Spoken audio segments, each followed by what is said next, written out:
So Red Argyle is a Salesforce solutions provider. What we do is build custom applications on their platform. Typical applications could be something like a customer service call center or insurance management process or a advertising management platform.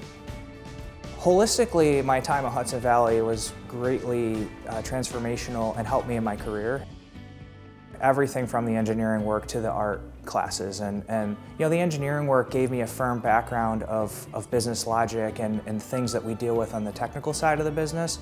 But what has made Red Argyle special is the creative side of our business, where we are thinking of very nuanced, unique solutions for our customers. So all that time spent in the art program solving really hard problems was extremely helpful. I really got to just double down and say how great the professors are at Hudson Valley. They were so passionate and so driven. Art program was first and foremost, but all across all of my exploration there, I always had great teachers. One thing I realized during my time at Hudson Valley is I am a maker. My whole life I never thought about it, but I've always been making something. And going through the art program at Hudson Valley, I honed that skill to not only be able to make stuff, but imagine something and then go actually bring it into the world and make it a real thing. So right now, I'm focusing heavily on woodworking and sculpture type work. I'm a big fan of what's called timber framing.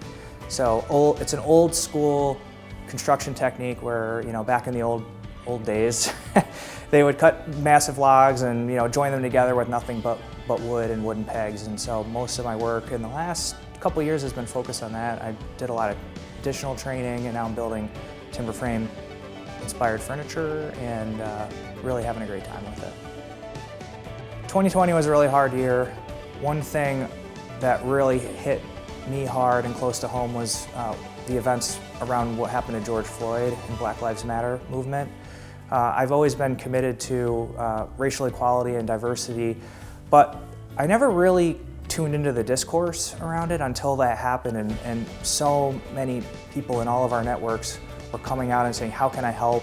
What can I do to make a difference and get involved? And it's a really tough question to answer. So I kind of looked through my own personal feelings and how can I help? And one thing that I kept seeing over and over was how much art had an impact on those conversations. And then it brought back a memory, my first time going to an art class at Hudson Valley. I got the materials list, and there was this $200 worth or so of stuff that I had to buy, and I was really lucky, and I went to my dad and said, hey, can I borrow $200 to buy some art supplies? I had all this privilege, and so I thought, how can I use what I've been able to do in my life and my career to help solve that particular issue? So that kind of became the idea behind the Art for Good scholarship. And when I looked to think, what art classes did I take that were the most transformational in my life, they were the first ones, because they were the biggest challenge and they were the biggest surprise when it came to cost. So I reached out to my faculty members at Hudson Valley who are still there since when I went, and they were all in on helping put the program together, and here we are. From the bottom of my heart, thank you to all the staff at Hudson Valley who let me succeed there and move on and build this career while keep doing what I love.